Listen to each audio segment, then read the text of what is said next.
በደቡብ ኮሪያ ውስጥ ከሚገኙ ጎበዝ ዶክተሮች መካከል ዶክተር ሲኦክ የሚባለውን ሰው የሚያክለው የለም። ይህ ሰው ለረጅም ዓመታት ጠንክሮ በመስራቱ ምክንያት በአሁኑ ሰዓት የከተማው ሰዎች በሙሉ ይመርጡታል። በአሁኑ ሰዓት ደግሞ ዶክተር ሲኦክ በእጁ ላይ በሚገኝ በአንድ ታካሚ ትንሽዬ ልጅ ተገርሟል። ቤተሰቦቹ ይህንን ልጅ ወደ ዶክተሩ ያመጡበት ዋነኛ ምክንያት ልጅየው ሌሎች ሰዎች በማይችሉበት ፍጥነት ነገሮችን በዝግመት ማየት መቻሉ ነው። ምንም እንኳን ለሱ ባይጠቅመውም የሴቶች ቀሚስም ሲገለብ ሁሉንም ነገር በቀስታ ማየት ይችላል። ዶክተር ሲኦክም ይህንን ሁሉ ነገር ከሰማ በኋላ የልጁ ችግር በሽታ እንደሆነ ይናገራል። እናንተ እንደምታስቡት ተሰጥኦ ወይም ልዩ ኃይል ኖሮት አይደለም። በዚሁ ከቀጠለና ሕክምና ማያገኘ ከሆነ በቅርብ ጊዜያቶች ውስጥም አይኑ ሙሉ ለሙሉ ማየት ያቆማል ሲል ለቤተሰቦቹ ሕክምናውን በፍጥነት ማግኘት እንዳለባቸው ይናገራል። ይህ በእንዲህ እንዳለ የዚህ ሁሉ ችግር ባለቤት የሆነው ትንሹ ልጅ ዩጄንግ ይባላል። ዩጄንግ በትምህርት ቤት ውስጥ በጣም የሚወዳት ቦንግ ሱሚ የምትባል ልጅ የምትገኝ ሲሆን በትምህርት ቤት ውስጥ ግን ተማሪዎች በሙሉ ጉልበተኛ የሚሆኑበትና የሚደበደቡት ፈሪ ልጅ በመሆኑ ምክንያት እስከዛሬ ልጅቷን በእጁ ማስገባት አልቻለም።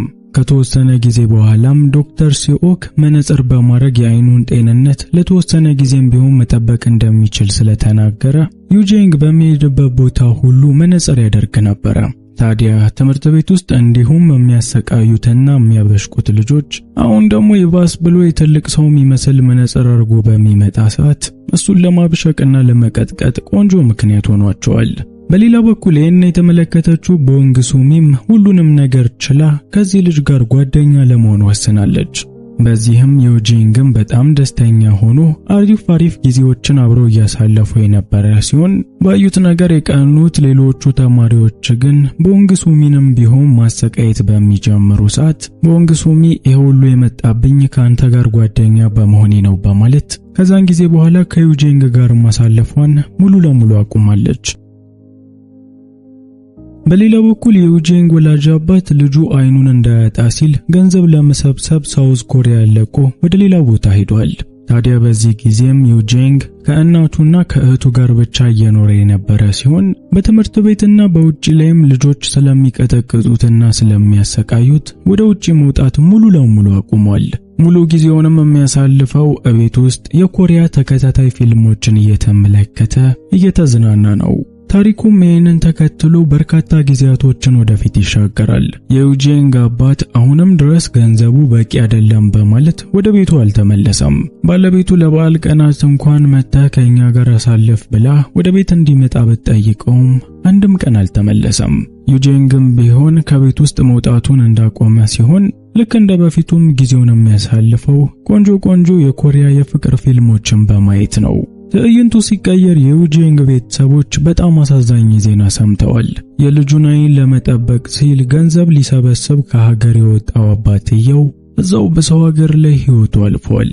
ምንም እንኳን ይሄ በሚፈጠር ሰዓት የዩጄንግ ዕድሜ ገፍቶ ትልቅ ሆኖ የነበረ ቢሆንም ያጣው ወላጅ አባቱን እንዲሁም የማየት ተስፋውን ስለሆነ በጣም ተጨንቋል።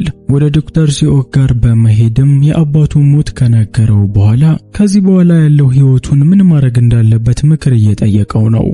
ዶክተር ሲኦክ በበኩሉ ለዚህ ጥያቄው ቆንጆ መልስ ሰጥቶታል። እስከ ዛሬ ቤት ውስጥ ቁጭ ብላ ከሰዎች ስትሸሽ ነበር። ከዚህ በኋላ ግን መውጣትና የሚሆነውን ሁሉ መጋፈጥ አለብህ። መቼም ቁጭ ብላ ፊልም ማየት ተወደለ ከዚሁ ያራቀ ቆንጆ ስራ ማገናኛለሁ በማለት ለመንግስት የሚሰሩ የሲሲቲቪ ካሜራ ተቆጣጣሪዎች ድርጅት ውስጥ እንዲቀጠር አድርጎታል። በሌላ በኩል የሲሲቲቪ ሴንተር ሰራተኞች በሙሉ በሱ በጣም ተገርመዋል። ያደረገው ይሄ ጥቁር መነጽር ሰዎች ኃይለኛ ፀሐይ ሲኖር ውጪ ላይ የሚያደርጉት ስለሆነ በቤት ውስጥ ይሄንን አርጎ ምን ይጎልተዋል እያሉም እዛው አጠገቡ ቁጭ ብለው እሱን እያሙት ነው። በሌላ በኩል ዩጄንግ ደግሞ ከበፊት ጀምሮ ፊልም በደንብ ይከታተል ስለነበር ነገሮችን በንቃት መከታተል ያን ያህል አልቸገረውም። በአንድ ቀንም ሞተረኞች መጥተው የአንድን ሴት ቦርሳ በሚነጥቁ ሰዓት ሰራተኞቹ ሞተረኞቹ ወዴት እንደገቡ ለመፈለግ ቢሞክሩም ማንም ሰው ሊያገኝ አልቻለም። ታዲያ የዚህን ጊዜ በሁሉም የተናቀው ዩጄንግ ሞተረኞቹን በአይኑ በደንብ ሲከታተላቸው ስለነበር አንደኛውን የሲሲቲቪ ካሜራ ወደ ትልቁ ስክሪን ከፍ በማድረግ ሌቦቹ ያሉበትን ለሁሉም ያሳያቸዋል። ታዲያ ከዚህ ድርጊቱም በኋላ ልክ እንደ ጅል ይቆጥሩት የነበሩት ሰራተኞች እሱን ማክበር ጀምረዋል። ከምንም በላይ ቢዮንግሶ የተባለው አንደኛው ሰራተኛ ደግሞ ዩጄንግን በጣም ወዶታል። ከአለቃው ጋር በሚቀመጥበት በእያንዳንዱ ቅጽበት ዩጄንግ እንደዚህ ይችላል፣ ዩጄንግ ጎበዝ ነው እያለ ስለሱ ምርጥ ነገር ያወራለታል። በስራ ቦታ ላይም ከማናቸውም በበለጠ ሊቀርበው ቢሞክርም ዩጄንግ ግን ዝምተኛ በመሆኑ ምክንያት ያን ያህል ቅርርብ ሊኖራቸው አልቻለም። ሰራተኞች በሚያናገሩት ሰዓት እነሱን ከማናገር ይልቅ ሰዎች ከአንድ ቦታ ወደ አንድ ቦታ ለመድረስ የፈጀባቸውን እርምጃ እየቆጠረ ዝም ብሎ በወረቀት ላይ ይጽፋል። ምንም እንኳን በሱ ብቃቱ ሁሉም ሰው እጃቸውን ባፋቸው ጭነው ጀግና መሆኑን ቢመሰክሩለትም ይሄ እርምጃ የሚቆጥረው ነገሩና ከሰዎች ጋር የማያወራው ነገሩ አሁንም ድረስ ጤነኛ ነው ወይ ብለው ራሳቸውን እንዲጠይቁ አድርጓቸዋል። አንድ ቀንም በቢሮ ውስጥ ቁጭ ብለው በነበረ ሰዓት ቦንግሱ ዩጄንግን ፍቅረኛ አለ ሆይ በማለት ይጠይቀዋል። የዚህን ጊዜም ዩጄንግ ወደ አይምሮ የመጣለት የመጀመሪያ ነገር የልጅነት ፍቅሩ ቦንግሱሚ ነች። የቢዮንግሱንም ጥያቄ ችላ በማለት የልጅነት ፍቅሩን ለማግኘት ወደ ሰፈሯ መጥቷል። በአሁኑ ሰዓት ቦንግሱሚ ትልቅ ቆንጆ ሴት ሆናለች። ታዲያ ከቁንጅናዋና ከእድሜዋ ማደግ ጋርም ድህነቷም እንደዛው አብሯት አድጓል። ዩጄንግ ወደ እሷ በመጣ ሰዓት አንደኛው አበዳሪ ገንዘቤን አመለሽም ወይ እያለ ሲጨቀጭቃት ነበረ። ምንም እንኳን እሷን ለማናገር ይሄ ቆንጆ ሰዓት ባይሆንም ዩጄንግ ነገሮችን ችላ በማለት ቦንግሱሚን ለማናገር ተጠግቷት ነበረ። በሚያሳዝን ሁኔታ ግን አታስታውሰውም። እናም ጸጥ ብሏት ወደ ስራው ቦታው የተመለሰ ሲሆን ከዛን ጊዜ በኋላ እሷ የምትሄድበትን እያንዳንዱን መንገድ በቪዲዮ ካሜራ ላይ ይመለከታል። እናም አብዝቶ ቦንግሱሚን ሲሰልላት ከቆየ በኋላ ልጅቷ በአንድ ካፌ ፊት ለፊት እንደምታዘወትርና ምሽትም ላይ ሳይቀር እዛ ጋር ቁጭ ብላ ቡና እንደምትጠጣ ይመለከታል። ታዲያ ዩጄንግም እቺ ሴት እዛ ቆማ ከመደክመብኝ በማለት ሶፋ እየጎተተ ሁሌም የምትቆምበት ቦታ ላይ ያስቀምጡታል። እናም የዛን ቀን ምሽት ቦንግሱሚ እንደተለመደው ወደዛ ቦታ በመመጣ ሰዓት ማን እንደሆነ ባታቅም አንድ ሰው ግን ሶፋውን አስቀምጦላታል። በዚያን ቀን ማግስት በከተማው ላይ ኃይለኛ ዝናብ እየዘነበ ነው። በሌላ በኩል ስራውን ችላ በማለት ሁሌም ቦንግሱሚን የሚከታተለው ዩጄንግም በሲሲቲቪ ካሜራ ላይ የሱ ፍቅር ባስ እየጠበቀች ዝናቡ እየደበደባት እንደሆነ ተመልክቷል። ወዲያውኑም ከቢዮንግሱ ጋር በመሆን በሞተር አንድ ላይ ወደ ፌርማታ ሄደው በዝናብ እየበሰበሰች የነበረችውን የሱን ፍቅር ዩጄንግ ጥላ ይዝላታል። ቦንግሱሚ ግን አንድ ማታቀው ወንድ መጥቶ ጥላ በሚይዝላት ሰዓት በነገሩ ምቾት አልተሰማትም። ዩጄንግንም ታስጠላለህ፣ የእብድ ስራን የሰራኸው በማለት አጣጥላው ከቦታው ላይ ትታው ሄዳለች። በሰሩት የጅል ስራ የተጸጸቱት ቢዮንግሱና ዩጄንግ ደግሞ አንድ ላይ ምክር ለመጠየቅ ዶክተር ሲዮክ ጋር መጥተዋል። ዶክተር ሲዮክም ከሁለቱም ነገሩን በደንብ ከሰማና ከተረዳ በኋላ ዩጄንግን ቆንጆ አበባ በመውሰድ ቦንግሱሚን ሰርፕራይዝ ቢያረጋት ልትወደው እንደምትችል ይነግረዋል። ይሄ በሚሆን ሰዓት እዚሁ ኮሪያ ውስጥ በሌላ ቦታ ላይ የምትገኘው ቦንግሱሚ አንድ የድምጽ ውድድር ኦዲሽን ለመውሰድ ወደ ቦታው እየተጣደፈች ነበረ። የዚህን ጊዜም ዩጄንግ ዶክተሩ የመከረው ምክር ለመተግበር አበባ ታቅፎ ፊት ለፊቷ የመጣ ሲሆን በሚያሳዝን ሁኔታ ግን ይሄም እቅድ ሳይሰራ ቀርቶ ልጅቷ በአበባው ደስተኛ መሆን አልቻለችም። የዚህን ጊዜም ዩጄንግ የልጅነት ጊዜያችንን ባስታውሳት ትረዳኝ ይሆናል በማለት በልጅነታቸው አሳልፈው ስለነበረው ቆንጆ ነገር ይነግራታል። እናም ቦንግሱሚን ከዚህ በላይ እንዳትጎዳው በሚጠይቃት ሰዓት ልጅቷ እሷ ቦንግሱሚ እንዳልሆነች ተነግሯለች። የኔ ስም ቦንግሱሚ ሳይሆን ቦንጎ ሆነው የተሳሳተ ሰው ነው እየተከተልክ ያለው በማለትም ዩጄንግን ከዚህ በኋላ እሷ መከተሉን እንዲያቆም ተነግሯለች። ዩጄንግም ቢሆን ያለችውን ለማመን ምንም ጊዜ አልወሰደበትም። ቦንግንም ችላ ብሏት የራሱን ህይወት እየኖረ በነበረ ሰዓት አንድ ቀን ቦንግ ለምንድነው የልጅነት ጓደኛህ መፈልገው በማለት ከዩጄንግ ጋር ለመቀራረብና ለማውራት ተሞክራለች። እሱም ከልጅነቱ ጀምሮ የሚወዳት ብቸኛዋ ሴት እንደሆነች ይነግራታል። አንድ ቀን ጠዋት ላይ ዩጄንግ እንደተለመደው በጠዋት ወደ ስራ ገብቶ ካሜራዎችን እየተመለከተ ነበረ። በካሜራው ላይም ቦንግን እየተመለከታት በነበረ ሰዓት ቦንግ ከዚህ በፊት ልትወስዶ የነበረው የድምጽ ኦዲሽን ላይ አሸናፊ መሆኗ ይነገራታል። እናም በሰማችው ነገር ተደስታ በምትዘል ሰዓት ዩጄንግም ይችን ሴት ለመቅረብ አሪፉ ሰዓት አሁን ነው ብሎ በማሰብ እሷ ያለችበት ድረስ ይሄዳል። በሌላ በኩል ቦንግም ቢሆን የእሱን መኖር ስለተመለከተች በሩቅ መመልከቱን ትቶ አጠገቧ እንዲመጣ አድርገዋለች። እናም ስላለው ችሎታ ነግሯት በቦታው ላይም እየተጫወቱ እየተዝናኑ ቆንጆ ጊዜ አሳልፈዋል። ዩጄንግ ይህንን ሁሉ ነገር በሚያደርግ ሰዓት የሰዎችን እርምጃ መቁጠርም ሆነ ከአንድ ቦታ ወደ አንድ ቦታ ለመድረስ ምን ያህል እርምጃ እንደሚፈጅበት በራሱ መቁጠሩን አላቆመም። ይህንን ግን ለምን እያደረገ እንዳለ ማንም የሚያውቀው ምንም ነገር የለም። ትዕይንቱ ሲቀየር ዩጄንግና ቦንግ አንድ ላይ በምሽት ወክ እያደረጉ ነበር።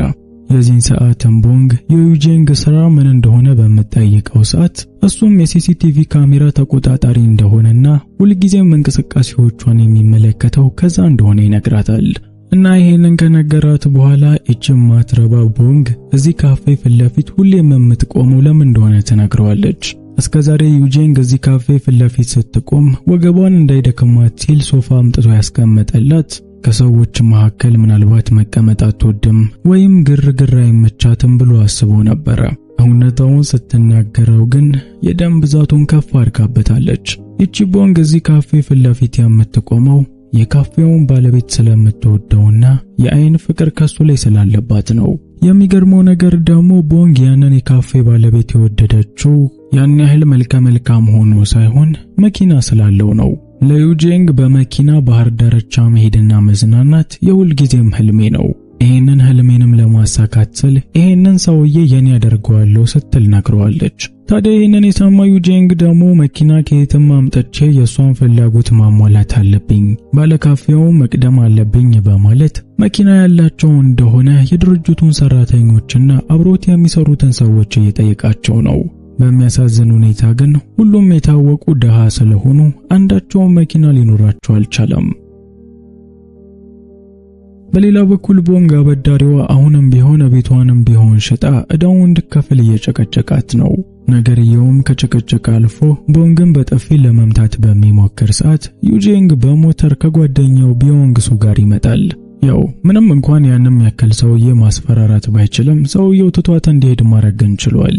ከዚህ ድርጊት በኋላም በእያንዳንዱ ካሜራዎች እሷ እንደሚከታተላት የምታውቀው ቦንግ በካሜራዎቹ አማካኝነት ምስጋናዋ ለዩጄንግ ሰጥተዋለች። ትዕይንቱ ሲቀየር ዩጄንግና ቦንግ አንድ ላይ ወክ እያደረጉ ነበር። በጊዜውም ዩጄንግ ምን ብታገኝ ደስተኛ እንደምትሆን በሚጠይቃት ሰዓት ቦንግ መኪና ቢኖራትና ባህር ዳርቻው ላይ ሄዳ ብትዝናና በጣም እንደሚያስደስታት ትነግረዋለች። ዩጄንግም መኪና ከዚህ በፊት ለማግኘት ቢሞክርም ሳይሳካለት ቀርቶ የነበረ ሲሆን በአሁኑ ግን ከመንጊዜውም በላይ መፍጠን አለብኝ በማለት ከአንድ የባስ ሾፌር ጋር ጓደኛ ለመሆን ችሏል። እናም ቦንግ ባላወቀችበት ሁኔታ ይህንን ባስ በመያዝ ቢዮንግሱን እንደ ተሳፋሪ አስመስሎ አስቀምጦ ቦንግን ወደ ውስጥ እንድትገባ አድርጓታል። አንዴም ቦንግ ከገባች በኋላ እውነታውን ያሳዩዋት ሲሆን ለሷ ሲል በተደረገው ነገርም ቦንግ በጣም ተደስታለች። በሚያሳዝን ሁኔታ ግን ይሄ ባስ ከተመደበለት ክልል ውጪ አልፎ ወደ ሌላ ከተማ መሄድ አይችልም። ትራፊክ ፖሊሱንም ማሳምነው ወደዛ ለማለፍ የቻሉትን ያህል ቢሞክሩም እቅዳቸው ሳይሰራ ቀርቶ ግን ወደ ከተማቸው በመጡበት ባስ ተመልሰዋል። ይህ በእንዲህ እንዳለ የሲሲቲቪ ካሜራዎቹን የሚቆጣጠረው አለቃቸው ለሰራተኞቹ ከበድ ያለ ማስጠንቀቂያ እየሰጣቸው ነው። በከተማ ውስጥ በአሁኑ ሰዓት በርካታ ጠላፊዎች በዝተዋል። ሴቶችም ከየሰፈሩ እየተጠለፉ ስለሆነ በደንብ ከበፊቱ በላይ ጠንከር ብላችሁ ተከታተሉ ሲል ነገሩ ከባድ እንደሆነ እየነገራቸው ነው። ይሄ ግን ለዩጄንግ ምንም ግድ አይሰጠውም። አሁንም የሱ ካሜራዎች የሚከታተሉት ቦንግ የምትሄድበትን እያንዳንዱን ቦታ ነው። እናም እንደተለመደው ቦንግን እየተከታተላት በነበረ ሰዓት በድንገት ከነበረችበት ተሰወራለች። ከደቂቃዎች በፊት ደግሞ አለቃቸው ሴቶች እየተጠለፉ እንደነበር ሲናገር ስለሰማ ዩጄንግ ቦንግን ጠልፈዋታል በማለት እየተጣደፈ ወደ ቦታው ይመጣል። እውነታው ግን በዛ ተቃራኒ ነው። ማንም ሰው ልጅቷን አልጠለፋትም። ካሜራዎቹ እንደሚከታተል ስላወቀች ከአይኑ ስትሰወርበት ፈለገኝ ይመጣል ብላ ያደረገችው ፕራንክ ነው። እዚህ ድረስም መጥቶ ዝም ብሎ እንዳይመለስ ስትል እንደው ስጦታ ነገር በሌላ በኩል ገንዘባቸው ያልተሰጣቸው አበዳሪዎች የቦንግን ቤት ሙሉ ለሙሉ ትርምስምሱን አውጥተውታል። ልጅቷንም እያንገላቷት በነበረ ሰዓት ዩጂንግ እንደከዚህ በፊቱ አስጠላታለሁ በማለት ወደ መሃል እየገባ በነበረ ጊዜ አይኑ በድንገት መስራት ያቆምና ሁሉም ነገር ብዥ ይልበታል። በድጋሚም አይኑ መስራት በሚጀምር ሰዓት ከቦንግ ጋር ቁጭ ብሎ የነበረ ሲሆን እንደምንም ብላ ደዋን ካልከፈለችም እኚህ ሰዎች ሰላም እንደማይሰጧት እየነገረችው ነው። ትዕይንቱ ሲቀየር የአይኑ ብዥታ ከጊዜ ወደ ጊዜ እየጨመረበት የመጣው ዩጂንግ ለምርመራው ወደ ዶክተር ሲዮክ ጋር መጥቷል። እናም በሚያሳዝን ሁኔታ በተወሰኑ ቀናቶች ውስጥ ሙሉ ለሙሉ አይኑ ማየት እንደሚያቆምም ተነግሮታል። ዩጂንግ በበኩሉ ለዚህ በሙሉ ራሱን አዘጋጅቷል። እስከዛሬ እርምጃ ሲቆጥር የነበረውና እያንዳንዱን እርምጃ ብዛቶችም ሲጽፍ የነበረው አይኑ አንድ ቀን መታወሩ እንደማይቀር ቀድሞ ስለተነገረው እነዚህን የእርምጃ ብዛቶች እየቆጠረ የሚፈልግበት ቦታ ለመድረስ ሲለው፣ በሌላ በኩል ቦንግም ቢሆን ቤቱን ሽጣ ያለባትን ዕዳ ከፍላለች።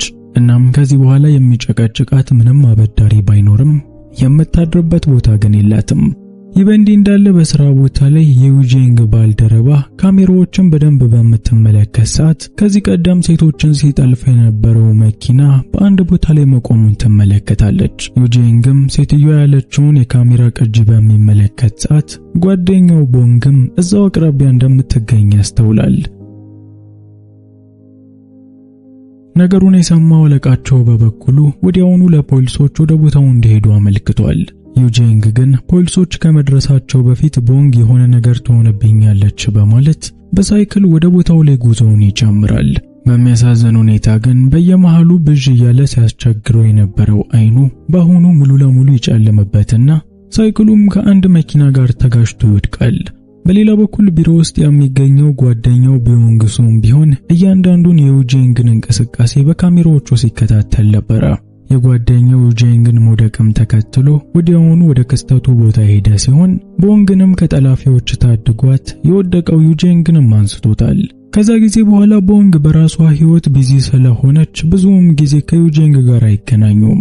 አንዳንዴ ሲናፍቃት ግን ካሜራዎችን እንደሚከታተል ስለምታውቅ ወደ ካሜራዎቹ ቀረብ ብላ ሰላምታዋን ታቀርብለታለች። ታሪኩን ለማሳጠር በርካታ ጊዜያቶችን ወደፊት እንሻገር። ከረጅም መጠፋፋት በኋላ ቦንግዛ ካፌ ፊት ለፊት ቁጭ ብላ በነበረ ሰዓት ዩጂንግ እንደዛ የሚጠላው ካፌ ባለቤት ጋር ምግብ ለመብላት መግባቱን ትመለከታለች። ሲወጣም በፈገግታ እጇን እያውለበለበች ሰላም ለማለት ብትሞክርም ዩጂንግ ግን ማየት የተሳናቸው ሰዎች የሚጠቀሙትን ዱላ በመጠቀም መራመድ ይጀምራል። ባየችውም ነገር እያዘነች በሚሄድበት ሁሉ በምትከተለው ሰዓት ወደ አንድ አርት ጋለሪ መዳረሻውን ያደርጋል። በዚህ የአርት ጋለሪ ውስጥም የሞሉት እያንዳንዱ ምስሎች የቦንግ ናቸው። ከዚህ በፊት ቅጠል ተሸክማ የነበረው እያንዳንዱ ቅስፈቶች ተስለው ተቀምጠዋል። እናም ይሄንም መከታተሏን ቀጥላበት አንድ ቀን ከኋላው እየተከተለችው በነበረ ሰዓት ዩጂንግ ፊቱን ያዞርና ወዴት መሄድ ትፈልጊያለሽ? ለምን ትከተይኛለሽ? ሲል ቦንግን ይጠይቃታል። ቦንግም አይኑ ሙሉ ለሙሉ ማየት አቁሞ ሳለ እንዴት ሊያስታውሳትና መምጣቷን ሊያቅ እንደቻለ ሊገባት አልቻለም። የሚገርመው ግን ይሄ የፍቅር ኃያልነት ነው። ዩጂንግ አይኖቹ ታውረው እንኳን እሷ ከጎኑ ስትሆን ይታወቀዋል። አይኖቹ ማየት ባይችሉም እሷ ጋር ያሳለፈውን ጊዜዎች በሙሉ መሳል ይችላል።